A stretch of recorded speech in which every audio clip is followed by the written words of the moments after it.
जय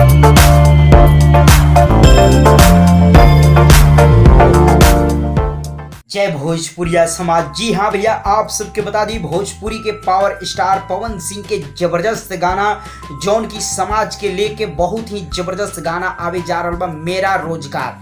जी हाँ भैया, समाज के ऊपर ही गाना गावल गईल बटे जौन रोजगार के लेके एक गाना के गावल गईल बटे। साफ तौर पे बता the power star Pawan Singh के नया गाना जौन की बहुत ही धाकड़ बा, मेरा रोजगार, जौन का हम HD टीजर के बारे में पूरा तरह से बतावल बनी। सबसे पहले जान ली कि बहुत ही बवाल गाना जौन के शूटिंग आज से लगभग 4-5 महीना पहले कंप्लीट बटे, लेकिन फाइनली आप सबके बीच 1-2 दिन पहले ही पोस्टर जारी मिला और फाइनली आप सबके बीच अब गाना फुल वीडियो सॉन्ग डायरेक्ट आवे जा रहा बा। जौन गाना गिल बने पवन सिंह, जौन गाना के लिखले बने छोटू यादव, जौन गाना में म्यूजिक दल बने छोटू रावत और एक गाना के डायरेक्टर बने सकीब शेख और एक गाना के प्रोड्यूसर बने पंकज चौहान जी। आप सबको बता दी HD टीजर जौन की फाइनली आप सबके बीच रिलीज हुई बा 23 सेकंड के HD टीजर जौन की बहुत ही धमाकेदार टीजर बटे। में पवन सिंह के लुक देहल गई बटे। जी हाँ भैया, और संजय राय शिवपुरिया जी के भी लुक देहल गई बटे। साफ तौर पर बता दी बहुत ही जबरदस्त टीजर बा 23 सेकंड के। जी हाँ भैया, जौन की Pawan Singh official YouTube channel के माध्यम से रिलीज हो गई बटे। अभी आधा पौन घंटा पहले ही रिलीज हुई है।